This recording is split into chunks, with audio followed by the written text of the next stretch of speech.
اچھا جی، مسافر کا جو میں نے بیان کیا ہے اس کے اندر سفر کی دو قسمیں ہیں۔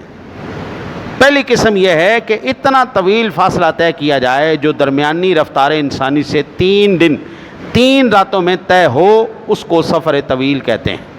اور اس کی تحقیقات شرعیہ یہ ہیں کہ اتنا طویل سفر کرنے والا مسافر نماز قصر ادا کرے گا اور اسے روزہ چھوڑ دینے کی اجازت ہے، اور موضوع پر 3 دن اور 3 راتیں مسا کر سکتا ہے۔ دوران سفر اس پر قربانی واجب نہیں ہے۔